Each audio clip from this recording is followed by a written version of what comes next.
And what branch of the service were you in, please? I was in the Army. And what was your highest rank? Sergeant. Sergeant, good boy. And can you tell me briefly what theater of operation you served in? Whereabouts did you serve? Well, we started at Fort Bliss for our training. We trained there for 1 year with anti-aircraft artillery half-tracks. We went into New Jersey for amphibious training. Then from New Jersey, we were shipped off into England on December 30th, 1944. From there, we took more amphibious training in England. By the same token, with our half-tracks with 40 millimeter cannon and 50 millimeter machine guns, we protected that town for bombings that took place mostly every evening with planes coming in from Europe, the German area. We stayed there approximately 6 months. Then on June the 5th, we went into the English Channel. We had a little exercising of landing on the beaches of the English Channel. We came back the following day, following night, next morning, we left again. And this time, it was a real thing, and we went out, and it took much longer to get into the coast of France. France, before we landed, we were instructed that we were landing now, making the invasion, what our position should be, what we should do, and what we should wait for. And consequently, we became the first wave to go into Omaha Beach in Normandy on that fateful morning of June 6, 1944.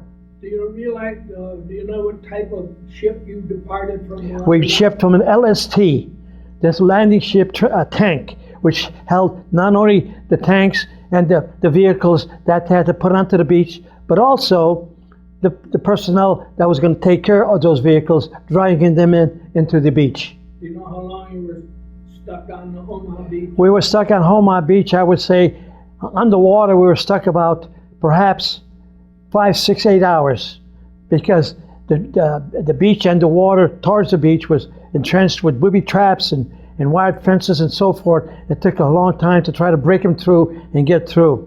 Did you get your equipment into the beach with you when you went in? We were lucky enough to finally our half-track with our crew got in safe and sound. As we were there, we were instructed to move our vehicle forward. And all we could do is maybe move 150, 200 yards. And we were stymied by the artillery that was and the snipers that were coming from the bunkers on the hill looking down on the beach. Well, you must have had a very, very difficult time there, as history shows us. Now, when you left the beach, can you tell us briefly of the battles that you participated in and what towns and what areas? Well, it took us almost about 6 to 8 hours to get out of that beach, because we were entrapped. And if it wasn't for the Rangers who went up with the ropes, climbing the rocks, surrounding the bunkers, and then naturally throwing little bombs in there and so forth, getting those bunkers out of order, and then we were able to move forward. And our first town was Saint Ignace de Moor, which was the first town we entered into France. And this was over a hedgerow about 1.5 miles up on the hill. And then from there, where did you go? And then from there, we were instructed between the half-tracks and the slow movement we had on the roads because of the different types of booby traps they would put on the road. Our movement was very, very slow because we had with our rifles and our bayonets, we'd have to protrude the road to make sure our half-tracks didn't hit one of those bombs and then blow the whole thing up. And consequently, it took us almost 2.5 hours just to travel 1 mile. And then later on, when we got into a deeper, then it disappeared and we were able to move faster. The first town we were in that I remember way back then, 70 years ago, was St. Maura Inglis. And the mayor of that town even welcomed us there that time. And the town was really jubilant as we came in. We only stayed there overnight and then moved on. Now, was that one of the first battle stars that you were the recipient of? Or That was the first battle star. That was part of the D-Day invasion, right? Then, as we went on, we were, like I say, a moving vehicle, and we were like firemen in a place where they needed anti-aircraft, anti-tank the most. We would be notified, and with the half tracks that went 40, 50 miles an hour, we would get to our destination within a reasonable time to protect that area for whatever was going to happen. And the next battle I remember now, it's in the book there. It was the Battle of. It's way up north. Well, it's difficult for us old men to remember. I got it on the book there That's for me all right, to tell no you. problem. Yeah. Well, then just go on to the next one, then it'll Okay. probably come back to you. Then from there, we went to St. Lo. That was the second. We went to St. Lo. We went way up to St. Lo, and this was more of a cleanup than anything else, hoping that they didn't come back and try to take away what we had taken. And we were there protecting anti-aircraft, anti-tank, and anti-infantry. We stayed there about 3 days, and then from there we moved on to another area. And then what was your third one, please? Now the third one was, oh boy. From Basel, everywhere we went on to. I don't know, it was Offensive, I remember, it was a French-German name. What was your next battle, please, Rico? Well, it was Battle of the Bulge. Okay, the next big battle was the Battle of the Bulge. Now the Battle of the Bulge, we were stationed in Belgium. Anti-aircraft again, anti-artillery, and so forth. That was our main objective, to protect the troops and our garrisons that were there so that no harm came at them from the enemy. Were you able to get ammunition and fuel for your vehicles okay to do that job? We had, yes. Now, I can answer that. There's no problem there, because when we had the Battle of the Bulge, we had the artillery coming in. It was close to Christmas time. It was that week of Christmas almost. And we could hear these artillery shells coming in from way back. We thought we were on our road, but by the same token, it just reversed. It was cloudy, and snow on the ground and so forth for about 3 or 4 days. And consequently, that morning, we were sleeping in our pup tents down in the foxhole, and we heard all this artillery coming in. Then we got instructions to get up, get ready to evacuate. Now we had to evacuate, get everything back into our half tracks, and then we were instructed to meet at a certain area about a mile away, which was through a roadway, so we knew how to get there. Then we reformed again, and then all we did was follow the convoy. We didn't know where we were going, but evidently our captain and our major was way ahead of us, got their instructions where to go and how to get there. And all we do, we're in a column following them. Going in my book, it seemed like we're going in round circles. And we did that for almost 3 to 4 days, because it was dusk, it was cloudy, it was cold, we had no planes coming, the artillery was still coming at us, hitting us left and right, and consequently just praying all along that we still were on the right track where these artillery shells wouldn't hit us. Okay, and then your next battle was, I assume, crossing the Rhine. You want to Now, talk after- briefly about that, please? Then, yeah, I just want to insert that. Then I think it was on the 5th or 6th day, the clouds opened. Our aircraft came in. They started the bombing. That's when we got a hold of the Germans at that time, because they saw them all. They really retreated fast. And from there, General Patton came in into the Bulge and really pushed them way back. And then we followed General Patton way into Germany. Then we had to cross the Rhine, which was the bridge. What do you mean that bridge now? There was the one big bridge. It's a very popular bridge too. It's not there anymore. Not Remgarten, was it? No. Well, that's a no. The- But you did cross the bridge. We didn't cross the bridge because the bridge was bombed, And our engineers built these pontoon bridges right on top of the water practically, all the way into Germany. All right? Now, when I half track and everything, said, we're going to drown here, we're not going to make it. But God darn it, they really did a good job. We got us through, and boy, we really moved fast. Then once we got on the other side, the retreat was so far ahead of us that consequently we just kept moving. And again, just shoving them back right along. And then we knew now we were on the road to victory because nothing was stopping us. We had the planes, we had all our infantry coming in, we had the tanks coming in, so we knew now we were on the right track. So, the only thing that we were afraid of is running the gasoline and the fuel we needed to keep going with our half tracks and so forth. For a while it looked pretty bad, then after a while that line came through and consequently we just moved on. so then in essence, when you completed your mission at the Battle of the Bulge there, then when you crossed the Rhine, everything was more or less on our favor. It was on our favor. We knew we were there, but by the same token, not taking anything for granted. We still had to have our guard duty at night, vigilance all the time, watching for planes, because by this time, the German air corps was just practically gone. If you got one or two or three, and then they would come in and out, they would just sneak in and out, and they couldn't do that much harm because they were in their own territory now, and they couldn't do very much. All right, now, we certainly appreciate your efforts in that respect, and now I'd like to question you on a few things to jog your memory. We try. Please. Were you drafted or did you enlist? I was drafted. Drafted.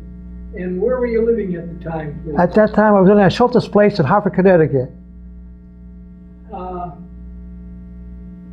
Did you have any option to go into either branch when you were drafted, or when you were drafted you had to go into the Army? When I got drafted, then they took us to Fort Devens. They had people there that asked me a lot of questions. What I was doing, how much education I had. They gave me an IQ test and so forth.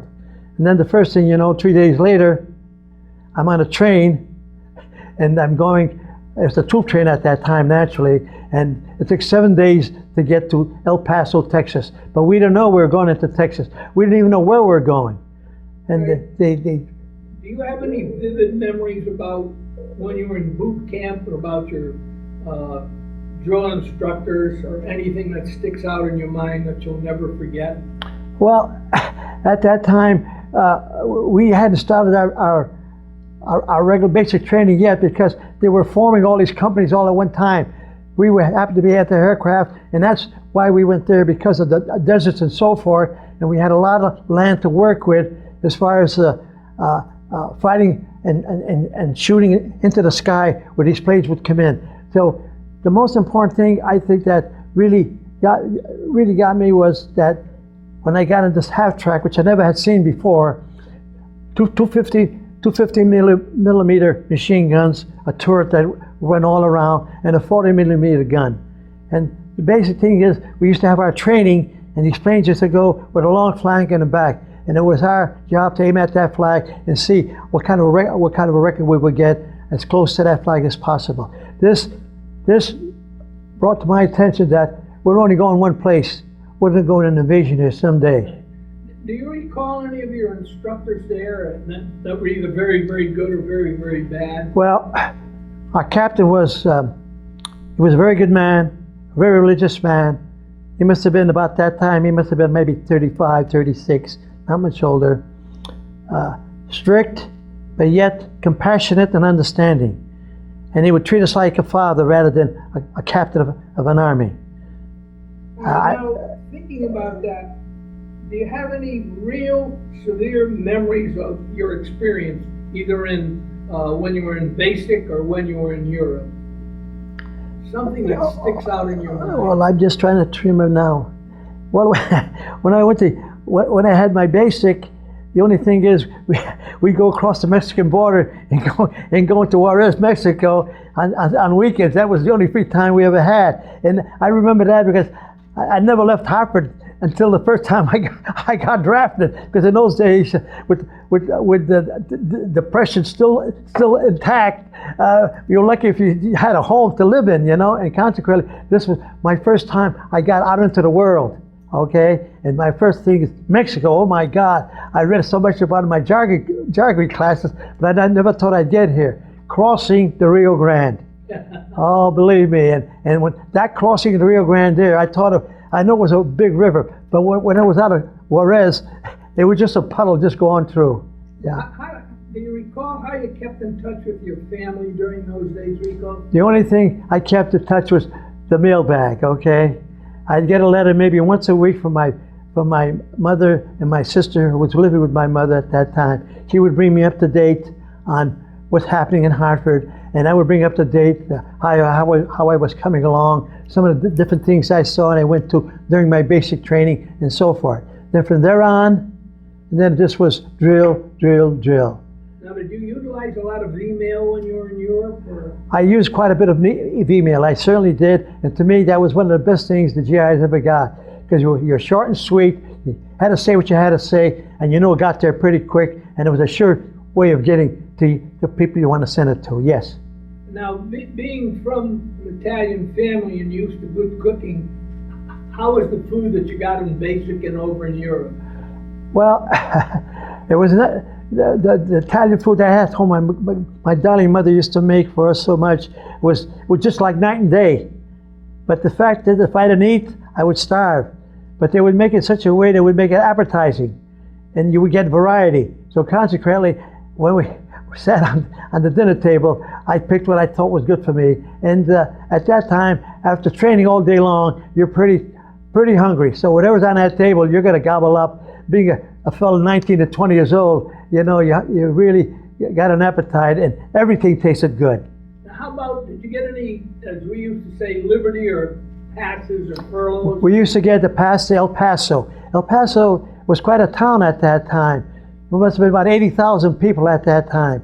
When my outfit went back for a reunion 15 years ago, it was 250,000. That's how much it grew. It had one hotel, and I remember I used to go to the hotel on Saturday nights to get a real decent meal, okay, for the money that I got every month when we got our paycheck.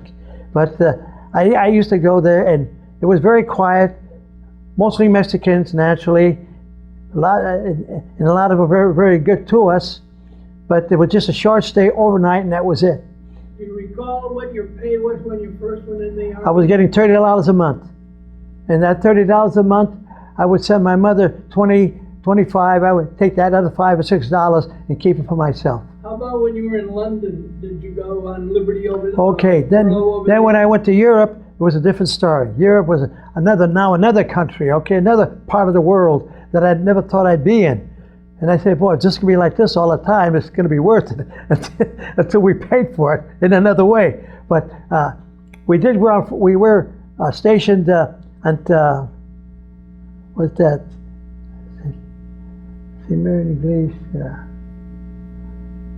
England. Weston-super-Mare in England. Okay, it was about 60 miles from London. And I got to go to London. They gave me 2 weekend passes to go to London. It was only 16 miles away. I got two weekend passes. One month, one another month. And I was able to see a good part of England. Westminster Abbey, the different Parliament, the cathedrals and so forth. So I had a good educational time seeing what I wanted to see in England. I learned how to eat fish and chips, and I got used to fish and chips every time I went there, because I used to get there on a Friday night, and fish and chips was my best meal, because I never got fish and chips in the Army.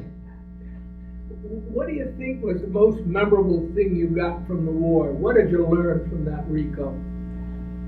Well, I learned from the war that you got to stick together as brothers. You got to stick together. You got to fight with one another. There's no time to argue anything else, because you have a duty to perform, and the only way you're going to be successful is by everybody performing that duty at the same time, doing the same thing that everybody has to do, not to try to outdo others. You got one job to do. If everybody does their job, they put it all together, now you're going to go where you have to go. And this helped out a lot. When the war ended, do you recall what you did that day or where you were? Well, that day, That day, I'll never forget that day. That day we were, when the war ended, we were protecting a hospital unit. And it was, it must have been, well, we were about 20 miles from Nuremberg. And we thought maybe in 3 or 4 days we would be in Berlin. But we were told to stay there. We were there for 4 days. Then found out later that we could have gotten Berlin, but the politicians got together and Russia had to get there first. So we were stuck there. But it was worth it because the war ended at that time. And when the war ended, that hospital unit, they had a lot of alcohol, they had a lot of orange juice, and I went to one of those tents, and believe you me, I really celebrated. And the doctors were there, the nurses were there, and we all just, it just was, something came out of heaven. We prayed for peace for almost 3 years, and finally the day came. And I said, God, thank you very much. Now I knew it's going to be reversed. It's time for me to go home. Okay, did you make any special buddies that you keep in touch with to this day that are still alive? I had Tom Mealy from Massachusetts, Pat Lewis from St. Louis. I had a half a dozen good buddies. We used to meet every year at a reunion, okay? And we corresponded. We were like brothers. Even though 2 of us were in the same squad and in the same unit, but we were close by all the time, and we kind of stuck together like brothers. And I hate to say they're all gone. I'm the only one that's left now. Well, we're glad to hear that. Now, when the war ended, did you join in any organizations, American Legion or any of that nature? When the war ended, for a while, believe me, I'll be honest, I don't have anything to do with the Army, anything facing the Army, okay? On my mind, from the war, from D-Day on, really, it started all in D-Day, that D-Day deal that I went through, I'll never forget. I bless the good Lord for bringing me back safe and sound, because when I saw that Omaha red, it was red, and not red sand. It was red sand, all right, but loaded with blood, red American blood.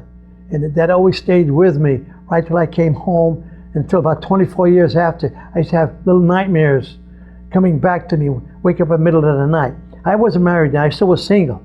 But then when I got married, my wife, at that time, she was hearing me do these things at nighttime, and she couldn't understand, you know. And I had told her this came back to me. So she knew well what the reasons were. And I went to a psychiatrist once or twice. He says, it'll wear off. And eventually it did wear off, because from almost twice a week, 3 times a week, was once a month, then maybe twice a year, 4 times a year. Now, the last one I got after 2.5 years was about a month and a half ago. It was very short. It was like a semi-dream, you know, and it just woke up and, you know, I'm not there, I'm here, thank God, you know. But it's still with me, the seed is still there. Good. When you came home, what did you do immediately when you came home, say for the next 3 or 4 months? Okay, when I came home, I was working at the Island Manufacturing when I was drafted. Okay, I had worked there about 5 years. When I came back, they said your job was waiting for you, the job you left, and so forth. And but the government gave me 30 days, and then a 30-day pay to stay home and just relax, do whatever you want, and everything else, and then go back to work if you want. Your same job. If not, you could go to college. You could do a lot of other things. But consequently, I had my job. I had got married a 1.5 years after that, and consequently, first child came, second child came, and I said, look, I just can't go to school. My wife had these kids. I kept working in the same place, the Island Manufacturing. I ended up working there 48 years, okay, ending up as an inside sales and service manager. So they were paying me pretty good then. I figured, look, you know, I'm just old, my kids are growing up, I'm getting money for them to go to college and so forth. So my mission is just about complete of what I want to do with my kids, hoping they could take it from there and carry on. When did you have the opportunity to meet your wife? I met my wife. My wife was Italian, naturally, and I met her, I must have been I must be about 19 years old. One of my buddies was her cousin. We were buddies, and they were having a party. They said, "Hey, come on with me. I'm going to see my cousins. They're having a party. We'll crash the party and have a few drinks and so forth." So that's what I did. And his cousin was there, Petronella, my wife now, you know, and I met her. She was young. She must be about 19 then. Nice little Italian girl, so forth. Yeah, nice, you know. But I didn't think anything of it. I knew the war was coming on. I had the job. And my mother was a widow. And I said, look, I can't think about those things now. And I just completely forgot it. I still had all my buddies. We go out on Saturday nights and have our fun anyway, you know what I mean? And then after the war, one of my buddies had come back. He was getting married. He invited me to his wedding. I went to that wedding with my mother, and I meet this girl again, okay? And her sister was there, who knew me well, because she was much older than me. This is Rico. Remember who was in the house? And she said, no, I don't remember him. And she looked pretty cute. And my buddies were all getting married. I said, you know, gee, maybe I better settle down now. I was 27, 28 at that time. I said, what am I doing now? All the guys are gone anyway. So I started going steady with it, steady. And finally, after about a year and a half, it didn't come easy because I guess I had to really get after, half a dozen times or more just to go out with me, you know. And then she finally decided. Then we got engaged. And then after that, about 2 years after the Army, we got married. Did you correspond with her when you were in the military? No, I didn't correspond because I didn't know her that good. Yeah, I knew of her and so forth, but not close enough to correspond with her.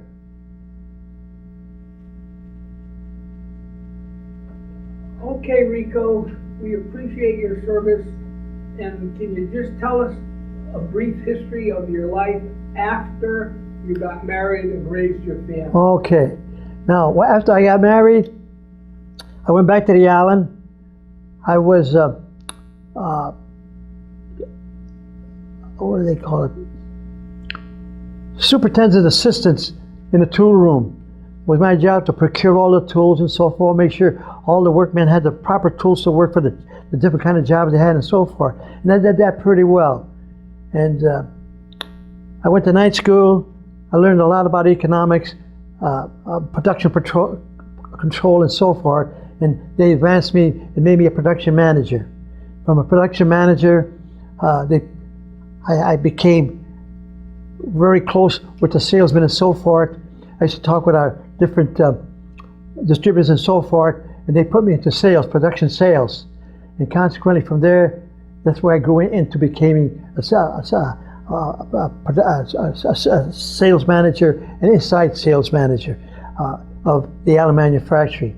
But I did get married. We got married and my mother had a house on Shelter's Place. We moved there on the 3rd floor at that time, and then from there we moved down to the 1st floor. After the 2nd year, we had our first son, Vincent. Then 2 years after that, we had another son, Michael. Okay. Then about 2.5 years after that, we had God. He gave me 2 boys. You know, gee, we'd like to have a girl. And sure enough, he was good to me. I have another daughter, Donna. She's not here. She's a little older. We had another girl, 1 girl. So we had 2 boys and 1 girl. And me, lucky Rico, said, hey, God, maybe give us 1 more. Maybe make another girl. We got 2 boys and 2 girls. We're gonna have a maid, and we'll be very happy. And sure enough, Mary came, and we had Mary ever since. Now they're all married. Mary's still home with us, consequently, and a wonderful girl. I'll tell you, she's my right arm. I mean, not only that, you know, very heavy, good shoulder where I can lean on all the time when I want something done. I would grandchildren or great-grandchildren? Now, I'm coming to that. Now, we have 6 grandchildren, okay? One son has 1 boy and 2 girls. The other son has 1 boy and 2 girls, okay? Now we have 1, 2, 3 of them already graduated college. And I have another 4 graduated 3 graduated college, 1 graduated college, but has gone onward for a BA. And then I have 2 younger ones. One is in first year of college, and the other one is a freshman in high school. How about any great-grandchildren? No great-grandchildren at this time, but still waiting. Who knows? I hope to see at least 1 or 2, but only God knows. Well, on behalf of this program, I want to thank you, and I'm sure the entire country wants to thank you and all the fellows and the women who served in the military, plus all those poor civilians who were left at home and had to sacrifice as much as we did. This is about the Normandy invasion, Omaha Beach. On June 6, 1944, Battery A, 197 Anti-Aircraft Division was one of the first to arrive on the beach, the initial invasion of Normandy. War is a gruesome thing, they say, but I did not know it until today. As we landed on that hostile shore, mines, guns, and tanks began to roar. The shells and shrapnel flew all around, death and destruction to whom it found. The beach was sure a bloody sight, confusion and fear from left to right. It sure looked like a long-lost world until our old glory was unfurled. And when the beach was well secure, we counted our dead, just to be sure. Hundreds of them lay on the sand. They gave their life for our grand land. And those who were wounded pretty bad returned to England, shaky and sad. It could have been much worse, you know, because we faced a stubborn foe. We boys showed plenty of spirit and fight. We gave all we had with all our might. Though we were rookies a few hours before, now we were veterans with 100 score. We drove the enemy to the rear. We hope to win sometime this year. Yes, God was with us all the way. I hope He is with us to stay. Though we gave our blood and sweat, day and night, dry and wet, though this day was something new, fighting the foe, hard and true, we still had all of you in mind, you at home who are so kind, hoping someday to return to all you loved ones whom we yearn. Yes, war is a gruesome thing, they say, but I did not know it until today. Yes, war is a gruesome thing. In war, nobody really wins. The victor, the foe, the young man, the old man, the families, the mothers, the fathers, everybody suffers. And everybody suffers and remembers it the rest of their lives. And before you know it, another war begins, and it goes on and on and on. We pray to the good Lord that peace will reign once again, so the whole world can live in peace under the blessing and protection of our good Lord. Amen. Amen. Thank